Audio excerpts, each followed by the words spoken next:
Hi there! So here is the Samsung M31, successor of the very popular Samsung M30s, and it has retained most of the same hardware but with a huge upgrade to the camera, which is a smart decision by Samsung. Keep the price low and improve the camera, making M31 probably the best mid-ranger with all the features and not burning a hole in your pocket. So let's have a closer look at it, but before we begin, subscribe to my channel and press the bell icon so that you don't miss any updates. Also follow me on my social media handles, you'll see the names right here. This is your friend Singh. Let's get started.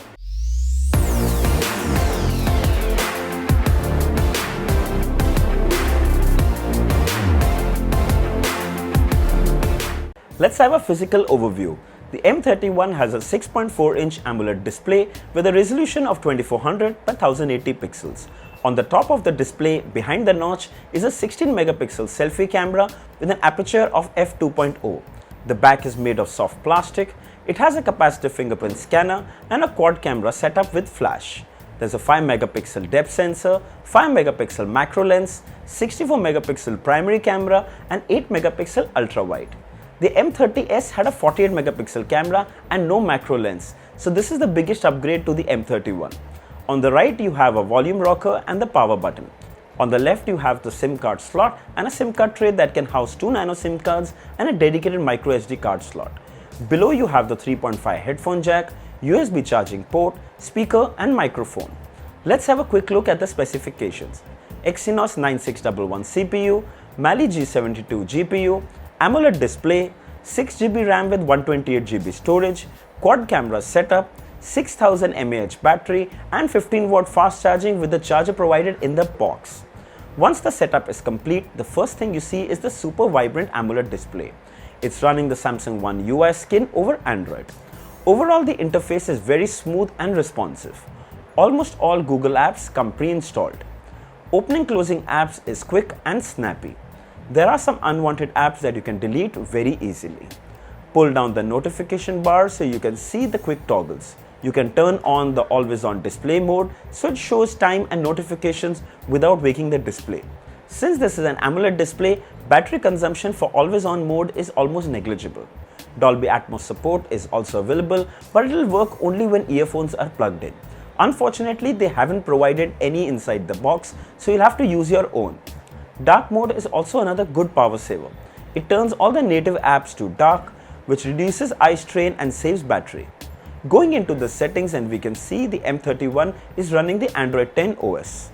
In the display settings, you can change the screen mode from natural to vivid or vivid to natural, and then from cooler to warmer as per your preference. The M31 has a capacitive fingerprint scanner at the back and it's secure and fast. Here's a PUBG quick gameplay experience and it runs flawlessly. Set the graphic to HDR and Ultra HD for frame rate and then set it to smooth and extreme and it's just amazing. PUBG enthusiasts can buy this for gaming, and with 6000 mAh battery, you don't need to worry about charging. Watching videos on this huge screen is a fun experience. However, because of the aspect ratio 20:9, we get black thick bars on the sides. You can zoom in to fill the display, but a lot of content gets lost. On the flip side, when you're surfing, using apps or gaming, you get to see a lot more. Overall, I'm happy with this aspect ratio. Moving to the camera, you can toggle from the wide to ultra wide, live focus for bokeh blur effect, you can record 4K videos at 30 FPS, pro mode to manually set the ISO, white balance and more. Panorama, night mode.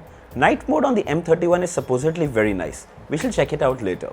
Super slow-mo, slow-mo. Let's check out the front camera. The front camera also has a wider shot option, ideal for group selfies. You can record a full HD video and live focus for bokeh blur effect selfies. Let's check out a few samples.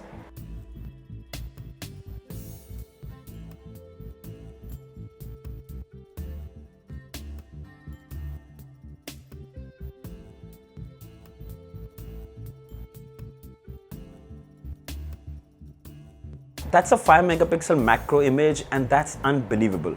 Capture images your naked eye cannot. The biggest strength of the M31 is the 6000 mAh battery, and it will easily last for 2 days with medium to light use. Even with heavy use, I cannot imagine draining this battery completely in one day. That's why Samsung is calling it the Mega Monster. 15-watt charger is provided in the box and it takes more than 2 hours to charge the mammoth battery. I know this because it's the same in the M30s. I so wish they had upgraded the charger to at least 20 or 25 watts. It would have made a big difference in charging this brick. Now that I've called it a brick, yes, it's heavy. Heavier than most phones, but that's probably because of their big battery. I would still prefer the thicker, heavier phone than to a thinner, smaller battery. Bigger battery is always better. The AMOLED display is excellent.